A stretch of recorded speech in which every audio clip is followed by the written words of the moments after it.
Et bonjour à tous. Une petite capsule aujourd'hui pour parler de mon choix de l'hypnose régressive quantique et donc un petit retour sur mon histoire pour pouvoir en parler plus facilement, que vous puissiez comprendre un petit peu comment je suis arrivée à l'hypnose régressive quantique et me présenter, car effectivement, depuis que ma chaîne est lancée, je n'ai jamais pris le temps de faire une capsule pour réellement me présenter directement. Je suis donc Nathalie Sarkissian, d'origine arménienne en partie, par mon grand-père paternel, des origines bien ancrées en moi, pour lesquelles j'irai un de ces jours explorer, n'est-ce pas, en hypnose, car l'histoire de ce pays, l'histoire de ces peuples premiers, me résonne en moi, me parle, et je sais qu'il y a beaucoup de choses à découvrir dont nous n'avons pas forcément connaissance. Je prendrai le temps un jour d'aller explorer tout ceci. Donc pour en revenir à ma petite histoire, jusqu'à il y a encore 4 ans, j'avais une activité tout à fait, une vie tout à fait traditionnelle, une vie familiale avec une activité professionnelle, au sein de laquelle donc je travaillais en tant qu'assistante administrative, commerciale et comptable, assistante de gestion, assistante de direction, comme on peut l'appeler dans cette fonction. Au cours de toute mon expérience professionnelle, j'ai travaillé dans diverses entreprises, y compris dans l'éducation nationale, où j'ai occupé le poste de gestionnaire matériel et financier d'établissements publics en collège et lycée pendant quelques années, pour ensuite, en 2014, m'installer à mon compte et travailler au service d'entreprise, toujours dans la même fonction. Et pour arrêter tout ceci en 2020, alors que le confinement se déclenche et me laisse l'opportunité de tout stopper et enfin revenir à ce qui m'appelle depuis toujours. Donc effectivement, là nous sommes en 2020 et depuis 2017 environ, de par diverses situations que je vis en parallèle, situations familiales, des situations douloureuses, je m'oriente tout doucement vers tout ce qui a trait aux soins parallèles, à la médecine parallèle, entre guillemets, aux expériences paranormales. Je suis très intéressée par les EMI, comme on les appelle, les expériences de mort imminente, ou NDE en anglais. Intéressée par les pratiques de soins, les pratiques thérapeutiques, toujours dans ce domaine parallèle, comme je l'appellerai, non conventionnel. Et puis, au fil du temps, je pratique du yoga, déjà depuis plusieurs années, que je pratique toujours d'ailleurs. Et je m'aperçois, je crois que d'ailleurs que c'est comme ça que ça commence, que pendant les cours de yoga, à la fin du cours, lorsqu'on se relaxe totalement, allongé au sol, je pars dans des états qui me font percevoir des choses qui ne sont pas dans la réalité ici, dans cette réalité 3D, qui sont pas de l'ordre du rêve, mais qui sont dans cet entre-deux, comme je l'appelle. Donc je crois que c'est, oui, effectivement, c'est vraiment le tout début de mes perceptions.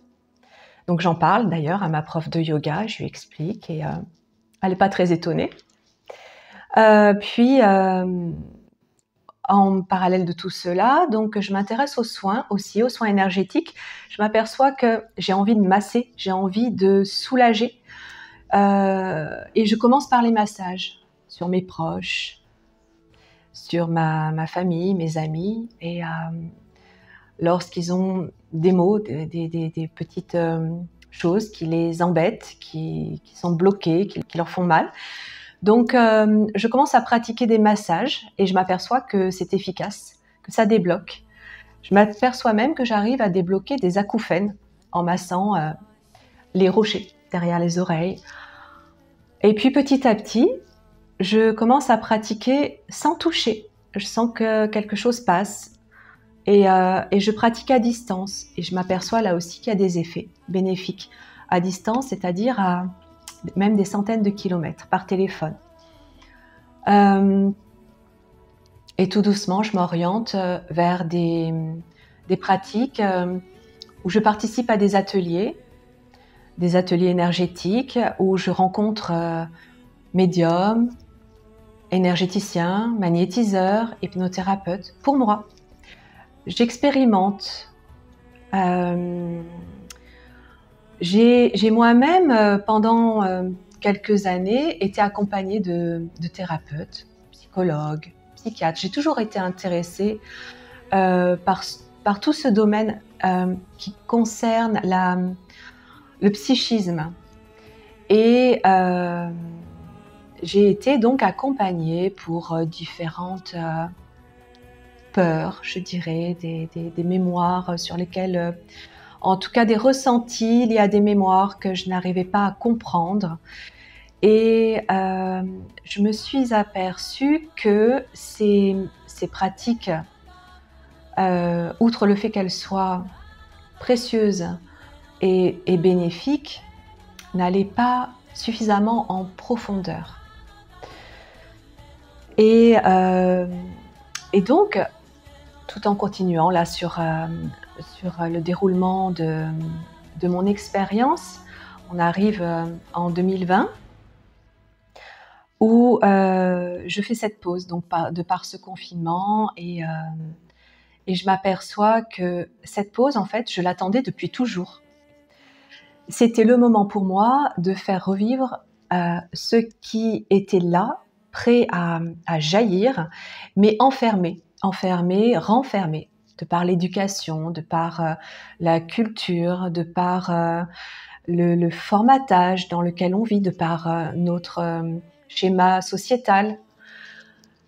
Et donc à cette période, comme énormément de personnes, je me rends bien compte aujourd'hui, ça a été le moment d'une introspection, d'une remise en question totale. Et tout ceci m'a amené à faire un énorme virage et revoir tous mes principes, toute ma vie, toutes mes pensées, tous mes fonctionnements. Et j'ai donc, de fil en aiguille, je suis également arrivée sur des vidéos YouTube qui concernaient l'hypnose. Donc là, j'accélère un petit peu, je résume. Avant cela, j'ai lu des bouquins sur l'hypnose, j'ai lu des expériences de médecins, notamment un médecin, alors je ne sais plus, un pays de l'Est, ou je ne sais plus exactement, un neurochirurgien qui a fait lui-même une expérience assez dingue. Et j'avoue que quand j'ai lu son histoire, ça m'a d'autant plus boostée. Cet homme si cartésien, puisque il avait vraiment voué sa vie, il s'est consacré à l'étude du cerveau, où toutes ces études restaient très scientifiques, très cartésiennes, où il n'a jamais pu imaginer, penser que la conscience ou que ces expériences paranormales, entre guillemets, pouvaient être liées à toute personne. Jusqu'au jour où cet homme a eu une maladie mortelle. Il était condamné. Il a eu une encéphalite, je ne sais plus exactement le terme, en tout cas au niveau du cerveau, hein, pour un neurochirurgien, c'est le comble. Et cette maladie qui aurait dû lui être fatale lui a permis de vivre lui-même cette expérience justement de mort imminente, où il a côtoyé ce monde parallèle, ce monde spirituel, ce monde ésotérique, ce monde subtil, qui lui a permis de prendre contact et de revenir dans son corps, de guérir et d'obtenir aujourd'hui un discours complètement différent Si je retrouve son témoignage, je le partagerai dans le descriptif de la vidéo et je vais le retrouver. Un témoignage complètement différent qui a ouvert totalement l'esprit de cet homme et qui aujourd'hui est orienté justement sur ses recherches. Je vous dis tout ça parce qu'effectivement, je suis moi-même, j'ai toujours été quelqu'un de très cartésien, très mathématique, et c'était aussi mon cheminement scolaire jusqu'à ce que je quitte la première S pour partir dans d'autres disciplines, d'autres orientations éducatives. Mais j'étais, voilà, cet esprit cartésien que je dois à mon père d'ailleurs, qui fait que j'ai toujours été très attirée par le côté phénomènes paranormaux, tout en essayant de trouver des explications justement rationnelles. Donc voilà, tout ceci m'a menée à choisir une activité. Donc je me suis retrouvée à un moment donné à me dire qu'est-ce que je vais faire maintenant? J'ai plus mon activité professionnelle et j'en ai plus envie.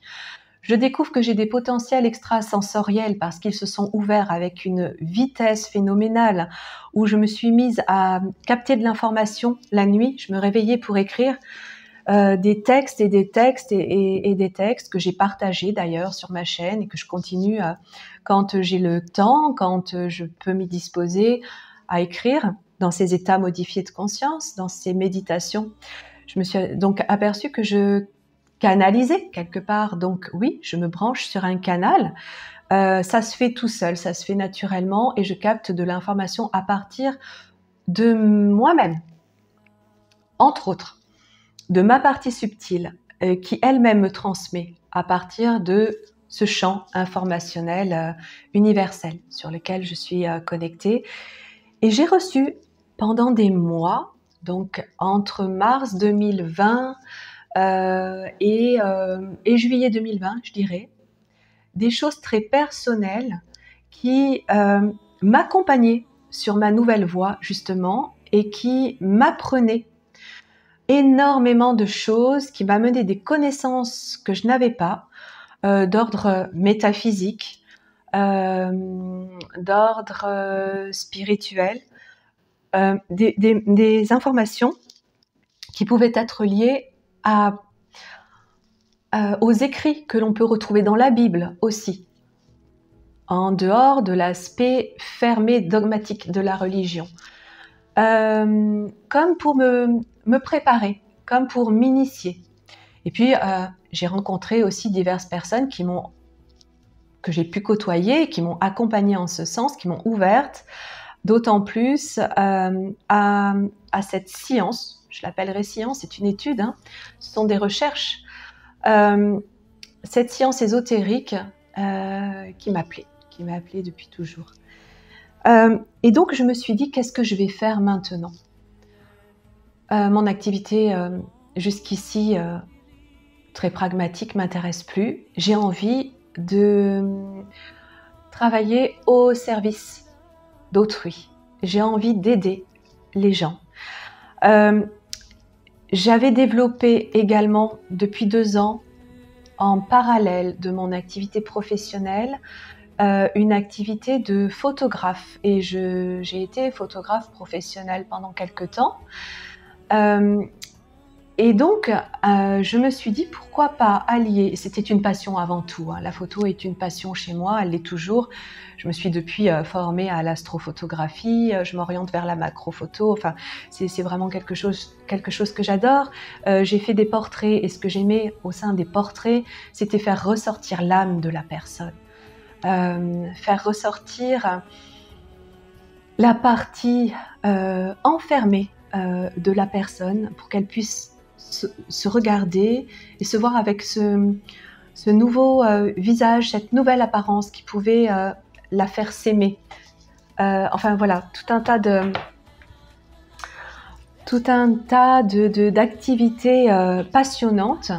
Et donc à un moment donné, j'ai voulu allier la photographie à la thérapie et je me suis orientée vers l'art-thérapie. Et puis je me suis aperçue que les formations étaient assez fastidieuses, assez longues, qu'il fallait prouver tout un tas d'expériences diplômantes pour pouvoir intégrer ce type de formation. Voilà, donc finalement, j'ai pris la direction de l'hypnose régressive quantique suite au visionnage de vidéos sur YouTube, notamment celle de Mathieu Monade.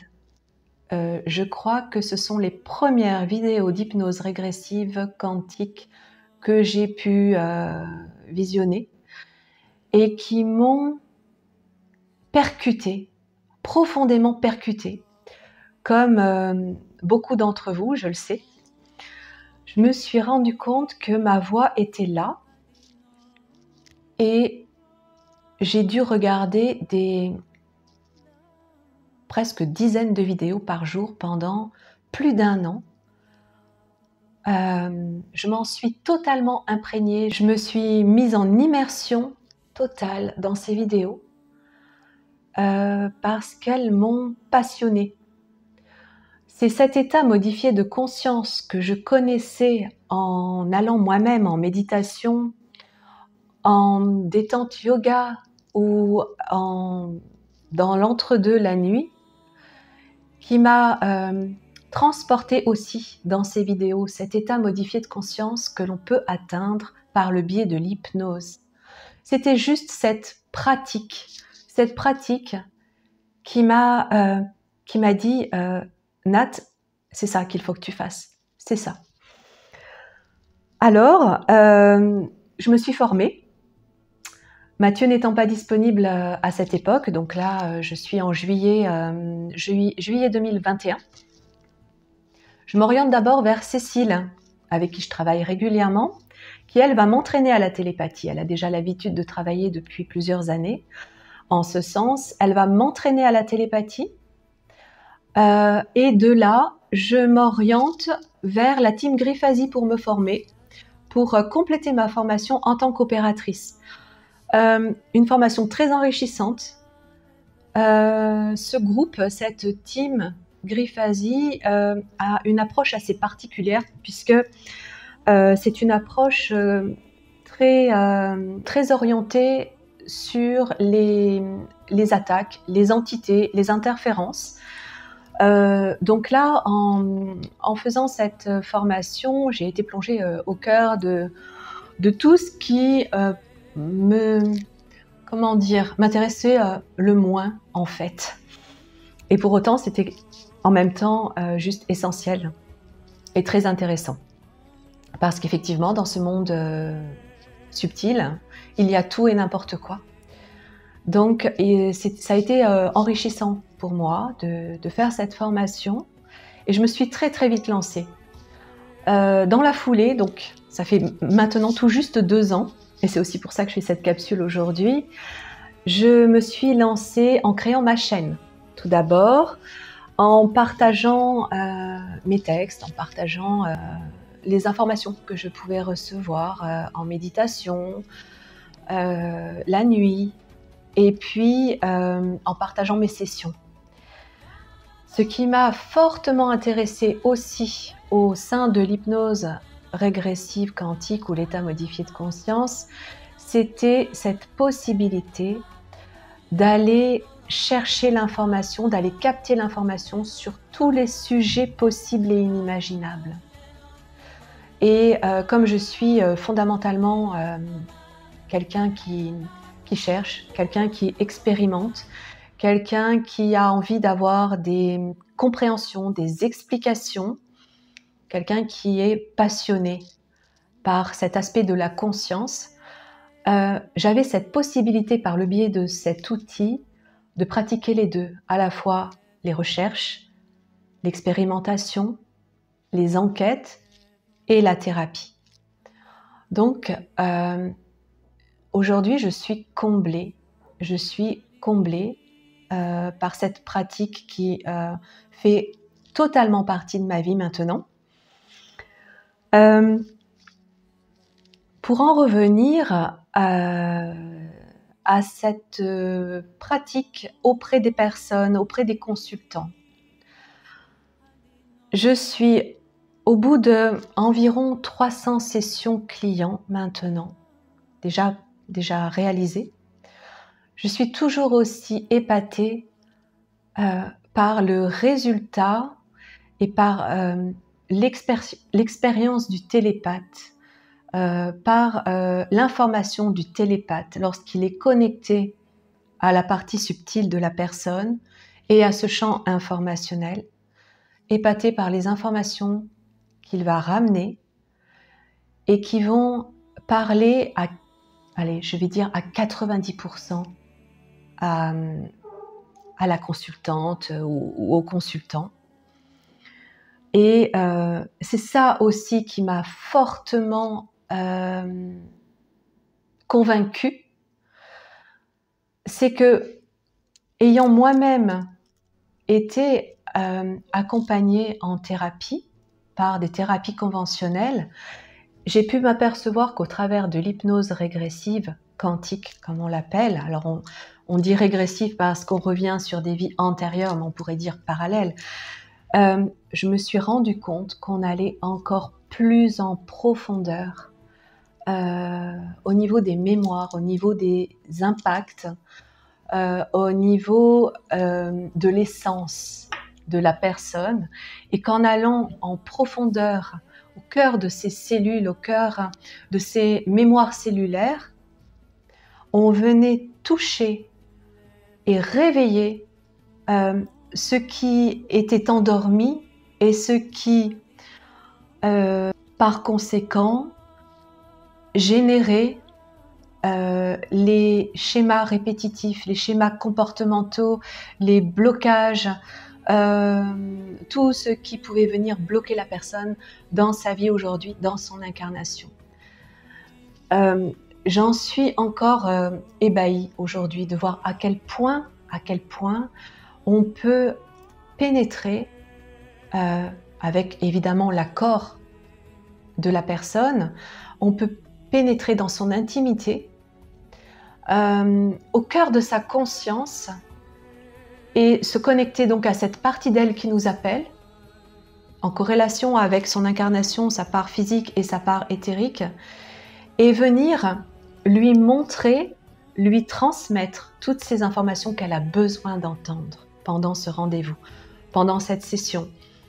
C'est pendant ce moment-là, ce déroulement-là, que nous avons accès aux informations utiles parce qu'elle est prête à les entendre à ce moment qu'elle a choisi pour faire sa session. Et ébahie par la réaction de la personne au long de la session et la réaction de la personne après la session, juste après. De voir à quel point elle a pu déjà libérer au cours de cette session toutes ces émotions enfouies, enfermées, sur lesquelles elle ne pouvait pas mettre de mots parce qu'elle n'avait pas connaissance de ces expériences qui pouvaient être à la fois liées à cette incarnation, mais aussi à d'autres, ou à d'autres vies ailleurs que sur Terre. Je crois qu'il n'y a pas plus profond que cette pratique pour aider, pour accompagner et pour soigner. Donc, voilà pourquoi je peux dire aujourd'hui que ma pratique en tant qu'hypnothérapeute, c'est une réelle thérapie. Thérapie en ce sens que étymologiquement, ça veut dire prendre soin d'eux, soigner, accompagner.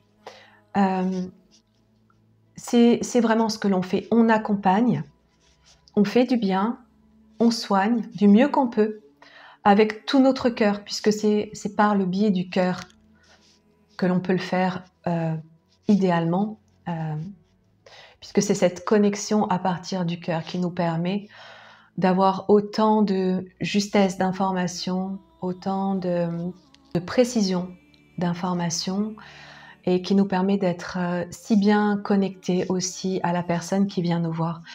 Donc oui, aujourd'hui, je suis hypnothérapeute, je fonctionne avec l'accompagnement d'un télépathe ou je fonctionne également en direct, c'est-à-dire que j'emmène aussi les personnes qui viennent me consulter directement en hypnose si elles le souhaitent. Et pour ceci, il n'y a absolument aucun prérequis, hormis faire confiance et se laisser aller. Se laisser aller, déposer le mental, mais pour ceci, j'accompagne évidemment. J'accompagne et jusqu'à présent, toutes les sessions que j'ai pu faire en direct ont été très positives, très bénéfiques. Et même pour toutes les personnes qui ont pu douter, elles ont capté l'information. Parce que c'est quelque chose qui est ouvert à tous à partir du moment où on se donne l'autorisation et la confiance de le faire. Donc, je m'aperçois aussi qu'avec cette expérience, depuis 2 ans, on arrive évidemment sur tous les schémas émotionnels entravants. Ces schémas émotionnels, on peut les considérer comme aussi parfois des psychopathologies.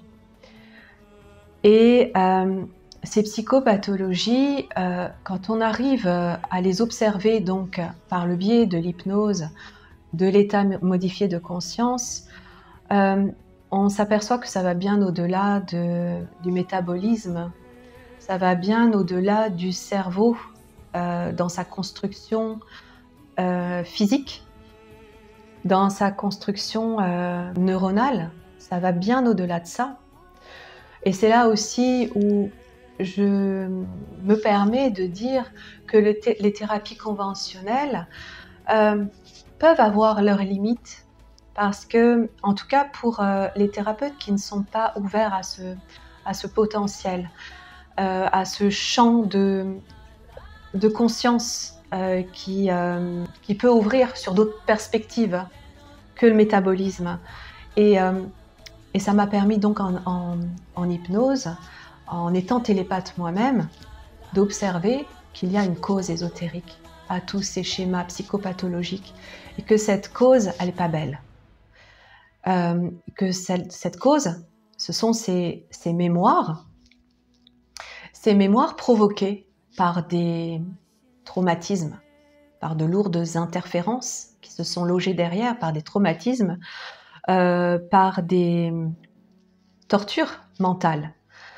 Et que, comme vous le savez, comme vous avez pu l'observer au travers des enquêtes, des explorations que j'ai pu faire, ou même au travers des sessions, on arrive sur des programmes, on arrive sur tout un tas de choses qui sont dévoilées de plus en plus aujourd'hui, qui permettent de comprendre que l'homme, l'être humain ici sur Terre, a été complètement torturé, a été asservi, a été contrôlé, et qu'il est toujours contrôlé tant que ces mémoires ne sont pas libérées.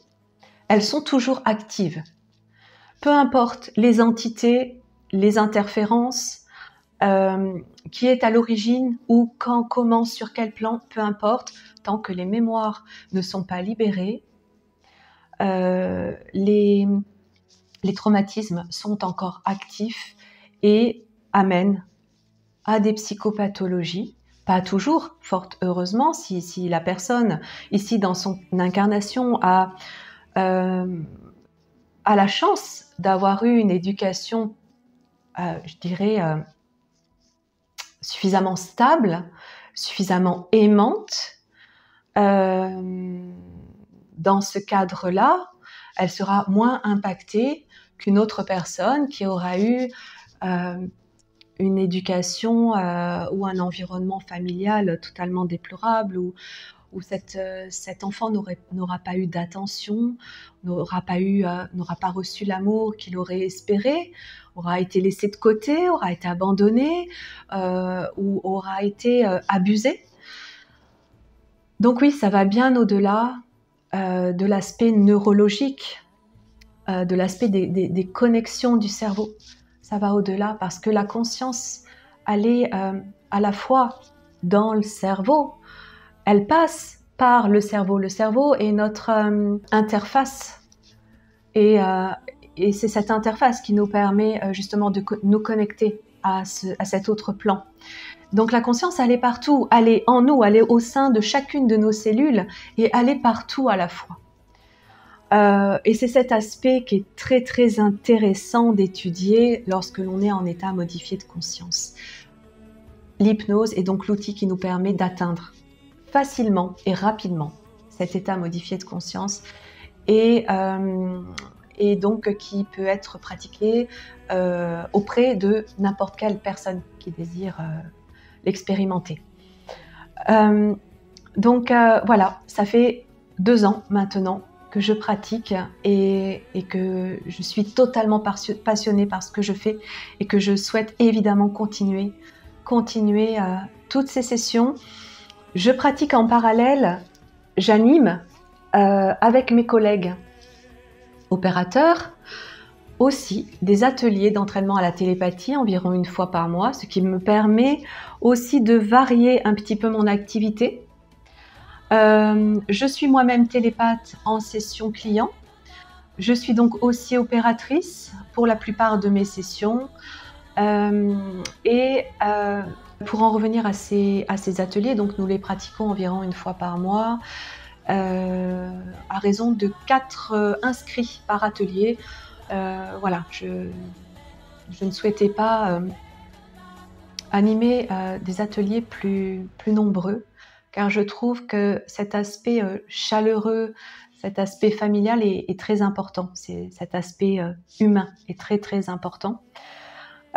J'aurais très envie, évidemment, d'animer des ateliers ou de former des opérateurs, parce que je me sens totalement prête à le faire aujourd'hui.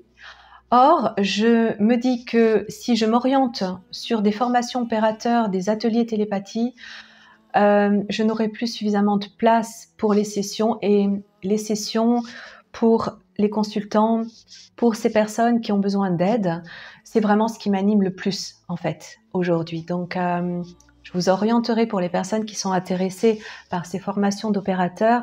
Je pourrais vous orienter soit vers la team Grifasi, soit vers Mathieu Monade et son équipe.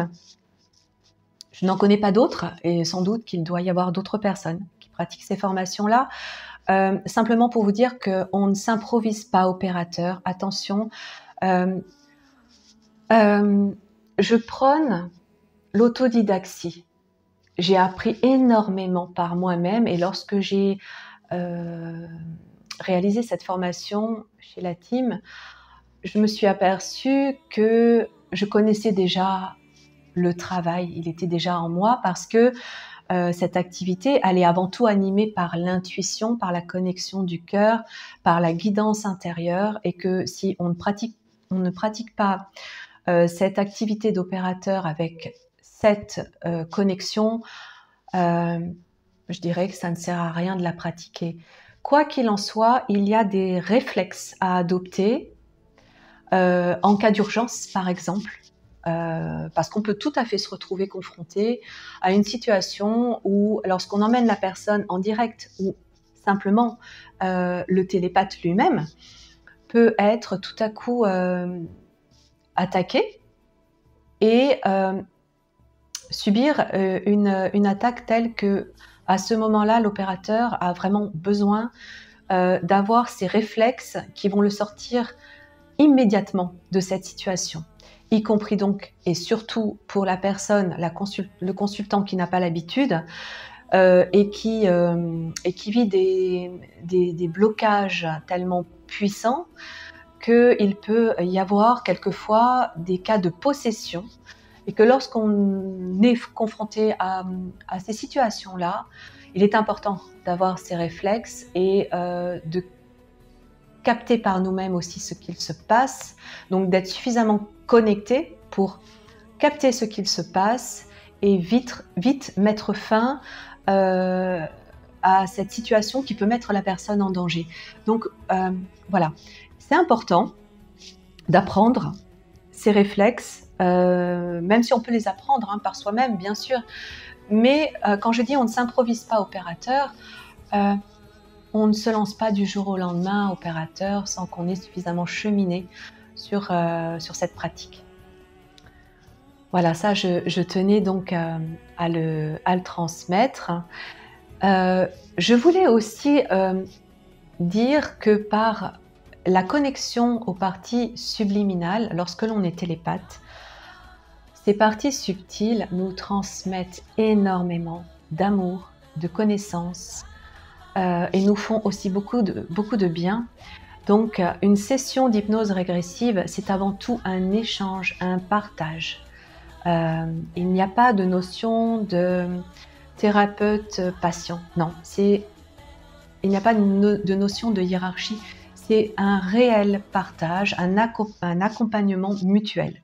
Pour en revenir aussi à mes sessions, vous aurez pu remarquer que je pratique ce que j'appelle un scan chakrique.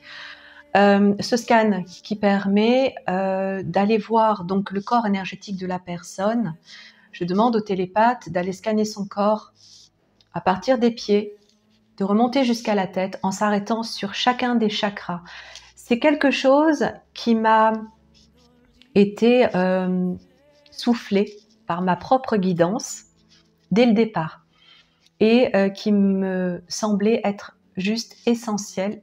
Et effectivement, je me suis rendu compte avec cette pratique au cours du temps que c'était une pratique qui permettait de s'imprégner en profondeur, encore plus en profondeur, de la personne sur le plan à la fois émotionnel, psychique, physique, métabolique, sur tous les plans.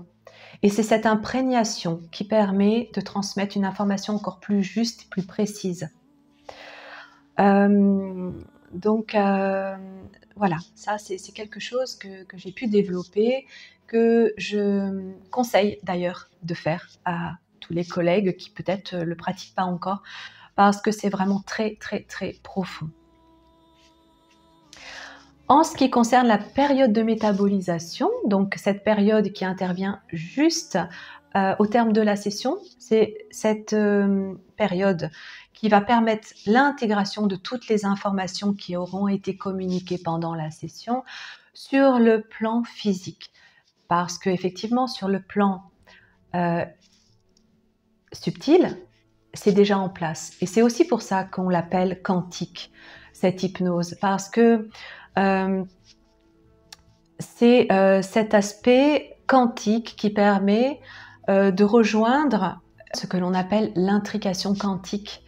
C'est-à-dire que cette expérience qui a été réalisée par divers scientifiques qui se sont succédés, qui ont permis de s'apercevoir que deux cellules, deux particules à distance l'une de l'autre réagissaient instantanément l'une avec l'autre. C'est exactement ce qu'il se produit entre la partie subtile de la personne et son âme, sa partie subtile, sa partie éthérique qui se présente à nous lors de la session et son corps. Sur le plan subtil, c'est déjà en place. Pour la partie incarnée, ça va être plus long à intégrer parce que nous sommes ici dans une densité qui fait que tout est ralenti. Donc, cette période de métabolisation peut prendre de plusieurs semaines à plusieurs mois et comme je le répète à chaque fois, le tout est de l'accompagner et de ne surtout pas tenter de la contrôler, juste l'accompagner, l'accueillir et libérer ce qu'il y a à libérer lorsqu'il y a des débordements d'émotions par exemple. S'écouter, se reposer parce qu'on peut être amené à dormir beaucoup plus, prendre soin de soi, écouter son corps, écouter sa conscience et surtout se faire confiance et laisser le doute de côté, ce doute qui pourrait aussi ralentir cette métabolisation. Voilà, je crois que j'ai fait un petit peu le tour de ce qui m'anime au travers de cette pratique que j'ai choisie en mon âme et conscience. Aujourd'hui, donc, cet outil qu'est l'hypnose régressive quantique qui fait suite à l'hypnose ericksonienne et qui va peut-être plus en profondeur. Et j'aimerais, pour terminer, inviter toutes les personnes qui sont venues à moi, qui ont réalisé une session avec moi depuis 2 ans, qui m'ont fait confiance, pour lesquelles je n'ai plus de nouvelles ou qui n'osent peut-être plus m'en donner.